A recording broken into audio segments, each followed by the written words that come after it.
The third time I found my front door unlocked, I stopped telling myself I'd forgotten. It had been 6 weeks since I moved into the complex.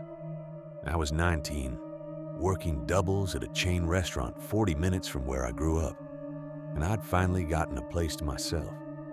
Second floor, end unit, cheap but quiet. The kind of place where you learn not to look too hard at the neighbors. I kept a simple schedule: work, home, sleep. The only time I left outside of shifts was to check my mail at the leasing office or drag garbage to the dumpsters, both of which were less than 5 minutes away.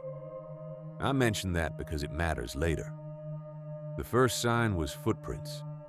I came home one afternoon, climbed the stairs, and stopped at the entrance to the living room. Large, muddy boot prints crossed the carpet and disappeared into the kitchen. I remember standing there for a moment, just looking at them like maybe I'd misread the room. I hadn't. I went to the kitchen. Empty. I searched the rest of the apartment. Nothing missing, nobody there. Just the prints. I called the leasing office. No maintenance had been scheduled. A friend of mine who lived a few units over told me I'd probably tracked it in myself and forgot. I knew I hadn't. But I also couldn't prove anything, so I let it sit. The next few weeks, smaller things. A water jug from my fridge, brand new, open on the counter and half empty. My thermostat turned up as far as it would go. Nothing taken. Nothing broken. My friend kept saying I was tired, that I was working too many hours. I started to believe him. That's the part I think about most now. How easy it was to doubt myself when the alternative was too frightening to sit with. Then I came home to a door that was cracked open. Not wide, just slightly ajar. I'd locked it that morning, I was certain, because I had a cat, and he didn't go outside. I stood in the parking lot looking up at it for a long time before I went in. I shouldn't have. But I needed to know my cat was still there. He was. Nothing was gone. But I knew. After that, I started taping the bottom of the door before I left. Just a strip of clear tape across the gap between the door and the frame. Low, where nobody would notice it. Every single time I came back, from work, from the mailbox, from dumping a bag of garbage a 2-minute walk away, the tape had been disturbed. Sometimes pulled clean off, sometimes just shifted. Every time. I called the police and started filing reports.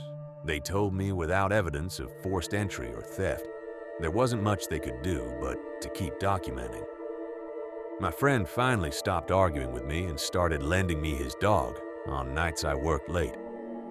But we still didn't know who it was or how they were getting in. Then, one afternoon, on my first day off in weeks, I walked into my living room and the shelf under the TV was empty. Gaming system, a couple other things, gone. I know that sounds like a bad outcome, but I remember the feeling when I saw it, something close to relief. Because now I had proof, not of paranoia, of a person, someone who had been in my apartment over and over for months. Someone who had stood in my kitchen and drank my water and turned up my heat and walked back out the door. I finished the lease and moved out. Never found out who it was. 4 years went by. I got married. My spouse and I needed something affordable, and the complex, I know how this sounds, had availability. We figured enough time had passed. Things were fine for a while. Then a maintenance worker stopped me in the parking lot while I was bringing in groceries. He knew my name. He asked if I used to live in the unit at the end of the second floor and pointed directly at it. I went still. I told him no, and asked how he knew who I was. He said the woman in the leasing office had told him. He must have read my face, because he kept talking. He told me a former maintenance worker had been fired and arrested for breaking into apartments. He thought I might have been one of the women this person targeted. He said it carefully, like he was trying to soften it. I didn't need it softened. He had a key. Of course he had a key. And his unit, the apartment where he lived, faced mine directly across the street. Front doors less than 50 feet apart. Every time I left, even for 5 minutes, he could see me go and be inside and back out before I returned. Every trip to the mailbox, every bag of garbage. He watched me leave and he used the time. I've never found out how many times he was in there, or what he did beyond what I noticed. The not knowing is its own thing. You carry it differently than an answer would. I still lock my door twice before I leave anywhere. I check the tape sometimes even now, out of habit, even though there's no tape there anymore. What I keep coming back to, what I've never been able to work out, is this: the water, the thermostat, the footprints. He wasn't taking anything, not for months. So, what was he doing in there?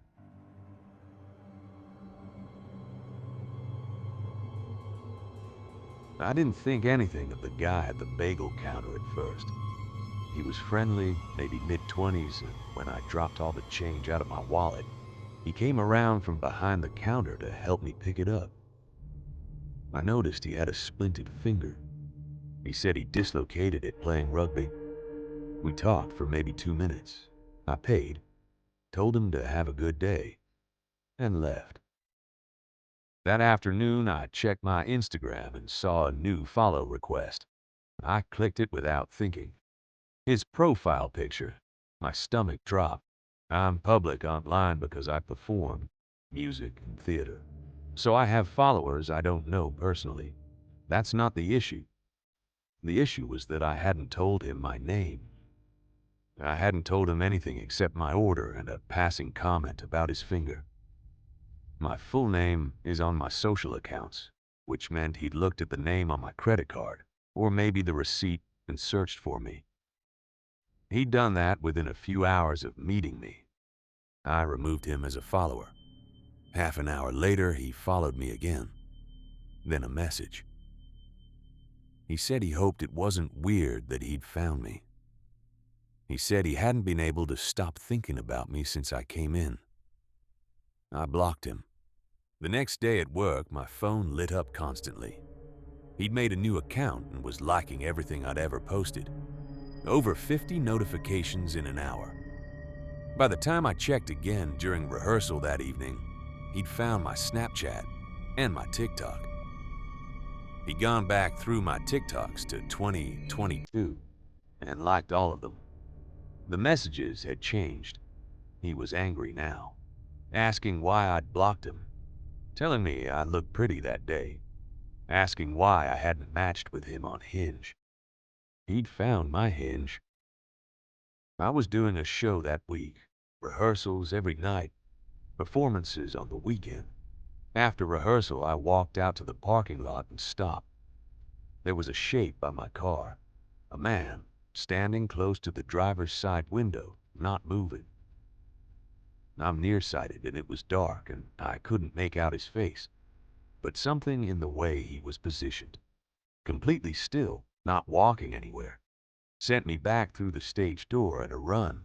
One of the other cast members, Finn, came with me to check. The lot was empty by then. My phone buzzed. A message. "You look good in blue." I was wearing blue. Finn walked me to my car. When I got to the driver's side door, I saw 2 handprints on the window, clear and close together, like someone had been leaning in. He'd been there. I hadn't imagined it. I figured out how he'd found the theater. I'd reposted the cast announcement on my story a week earlier, and the theater's address was in the post. I stopped sharing my location until I was already home. I changed my route to work. I warned the theater staff. The messages kept coming. He noticed I'd stopped coming to the bagel shop. He asked where I'd gone. He said he could find me easily if he wanted to. That phrase, "I can easily find you," I read it maybe 10 times, trying to understand what it was exactly that he thought was happening between us. Opening weekend came. I stayed backstage after the first 2 shows. After the Saturday matinee, a castmate found me in the green room and said someone had come looking for me and left flowers. The note with them said he was disappointed I hadn't come out to see him. It mentioned that I wasn't parking in my usual spot at work anymore. It said the roses would look nice in my bedroom. It said I didn't need the stage manager walking me to my car. "Because I have you," the theater banned him and voided his remaining tickets. He'd bought seats for every remaining performance of the run. The leasing agent at the box office had led him backstage because he told her he was my boyfriend. I'm filing for a restraining order. I haven't heard from him since the theater incident. I don't know if that's because he's stopped or because he's quieter now. What I think about is the note, the part about my bedroom and the roses. He'd never been inside my apartment. He didn't know what my bedroom looked like. Or I don't know that he hadn't.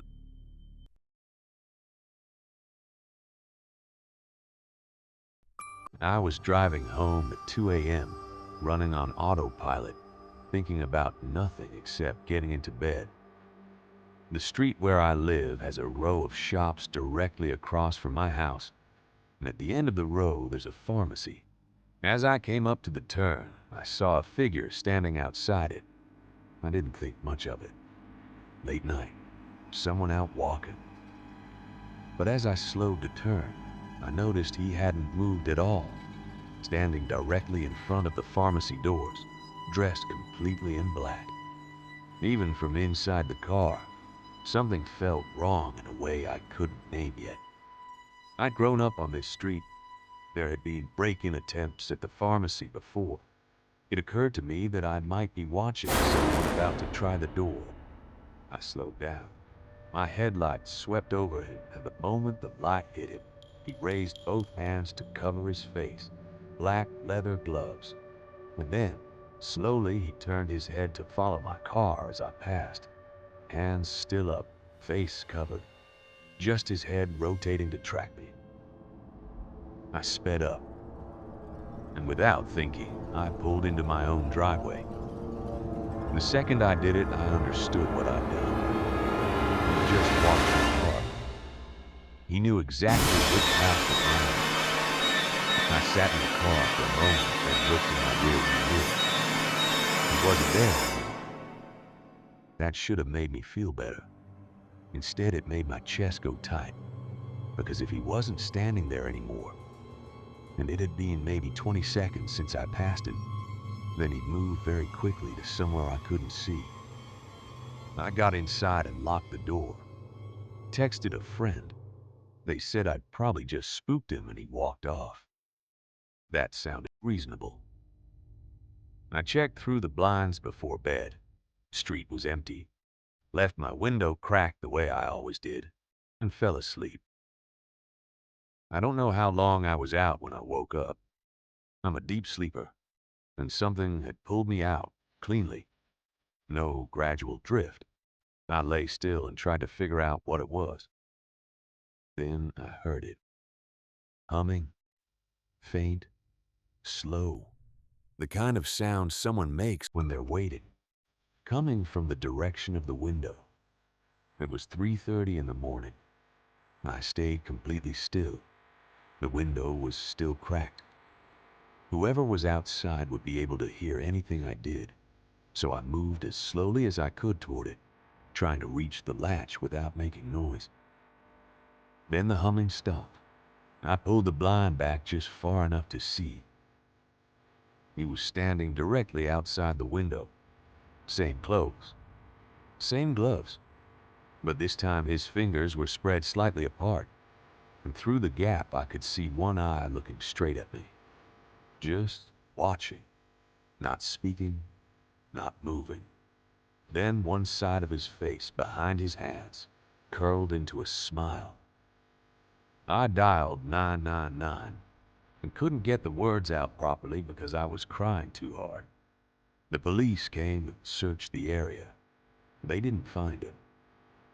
What they did find was a broken pane in the pharmacy door. The security shutter had come down in time, so he couldn't get in. By then he'd left. They thought he may have come to my window to intimidate me for watching him earlier. Whether that was all it was, I don't know. I still live in that house.